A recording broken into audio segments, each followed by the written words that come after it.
रुको, क्या तुम्हें लगता है कि ओम सिर्फ एक धार्मिक मंत्र है? अगर हां, तो तुम अनजाने में अपने दिमाग के सबसे पावरफुल हीलर्स को मिस कर रहे हो।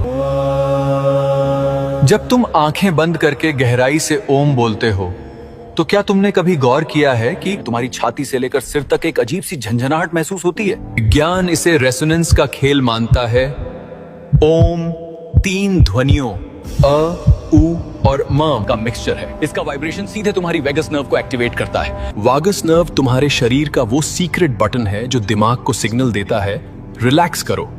जैसे ही ये बटन दाबता है, हार्ट रेट नॉर्मल होता है, ब्लड प्रेशर गिरता है और स्ट्रेस गायब हो जाता है। हमारे ऋषियों ने हजारों साल पहले बिना किसी लैब के इस परफेक्ट फ्रीक्वेंसी को ढूंढ निकाला था। उन्होंने जान लिया था कि ये आवाज तुम्हारे नर्वस सिस्टम को हैक करके उसे शांत कर सकती है। क्या पैर छूना सिर्फ बड़ों को इज्जत देने का तरीका है, या इसके पीछे कोई अदृश्य बिजली का खेल चल रहा है? हम बचपन से इसे सिर्फ संस्कार मानते आए हैं, लेकिन जरा विज्ञान की नजर से देखिए। देखो, हमारा शरीर सिर्फ मांस और हड्डियों का ढांचा नहीं, बल्कि एक चलती फिरती बैटरी है जिसमें लगातार करंट दौड़ रहा है। विज्ञान कहता है कि हमारे हाथों की उंगलियों और पैरों के पंजों में बहुत नर्व एंडिंग्स होती हैं, यानी यहां से ऊर्जा निकलती है और अंदर आती है।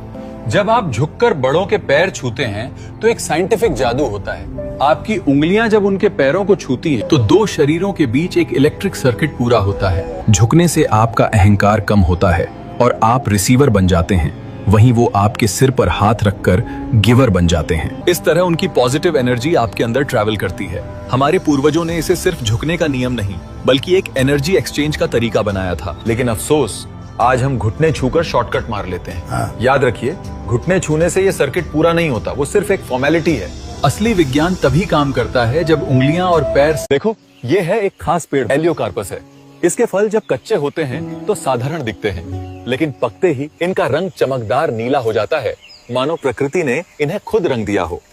हम इन्हीं पके फलों को इकट्ठा करते हैं। बाहर से इनका गूदा सख्त और खुरदरा होता है, लेकिन असली रहस्य इसके अंदर छुपा होता है। अब मैं इस फल को पानी में डालता हूँ और रेत के साथ जोर से रगड़ता हूँ। धीरे धीरे इसका बाहरी नरम हिस्सा अलग होने लगता है। देखो, पानी गंदा हो गया है। यही संकेत है कि अंदर का बीज बाहर आने वाला है। कुछ देर बाद जब पूरा गूदा हट जाता है तो जो बचता है वो है एक लकड़ी जैसा सख्त बीज। यही बीज कहलाता है रुद्राक्ष। अब जरा इसकी सतह को ध्यान से देखो। यहां बनी ये खड़ी खड़ी प्राकृतिक रेखाएं कोई सजावट नहीं है, इन्हें ही मुख कहा जाता है। ये रेखाएं बीज को अलग अलग हिस्सों में बांटती हैं। मैं इन्हें गिन रहा हूं, 1, 2, 3, 4, 5। ये 5 मुखी रुद्राक्ष है जो सबसे अधिक पाया जाने वाला